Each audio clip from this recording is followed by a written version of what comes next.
Now, here is something you probably didn't expect me to say. I think Joe Biden is getting a bum rap, and I'm here to lend him a hand. Well, maybe he doesn't need a hand. I mean, that's what got him into so much trouble, his hands. But I'll lend him a little understanding. Joe Biden has always been a close talker and an affectionate guy, known for hugs, pats on the shoulder and back, and kisses on the cheek. He has never been accused of inviting women to come alone to his hotel room or office. And we've all seen photos of Joe Biden hugging on people, both men and women, usually and mostly at public events where 100 or more cameras are shooting from every angle. Look, let's be honest.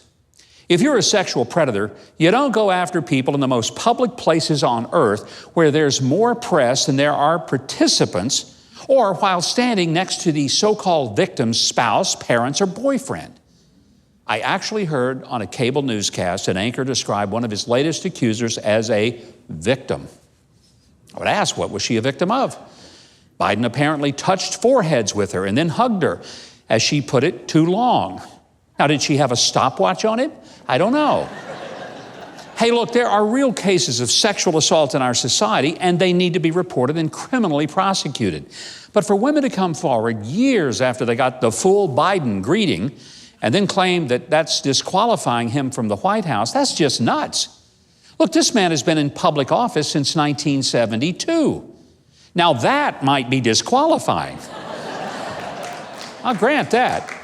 But even now, he's not being accused of driving around elementary schools in a kidnapper van offering free candy to 9-year-olds. I mean, he's been accused by women, most of whom seem to be supporting another candidate for president in 2020, and accused of being a little touchy-feely.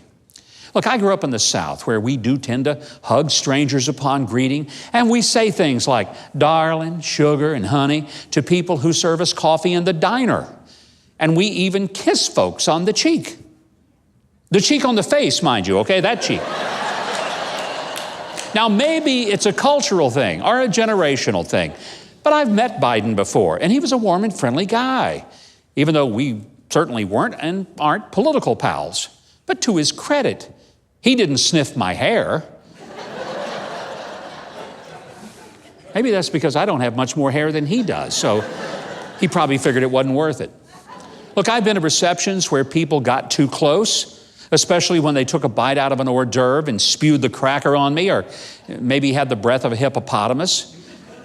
And occasionally in a photo line, I've had a lady, usually too old to make it interesting, innocently and accidentally put her hand on my back, but actually, let's just say, way down my back, resulting in an awkward moment.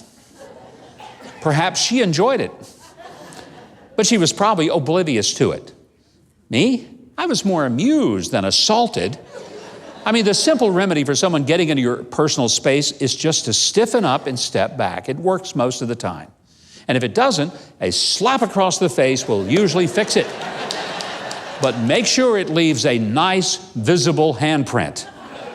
As they say in the Bronx, what you gonna do, huh? Look, I'd never vote for Biden, but it has not one thing to do with his public displays of affection. It's his once pro-life position turning radically pro-abortion. It's his views on higher taxes, more government, his views on biblical marriage, foreign policy.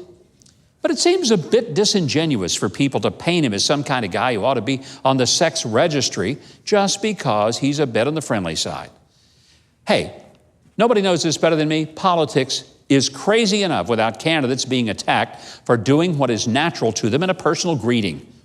So here's my message. If you're a Democrat and you don't want Biden to be your nominee, I'm sure you can find plenty of reasons to choose someone else. But find something better than criminalizing him for being as affectionate as a Labrador retriever.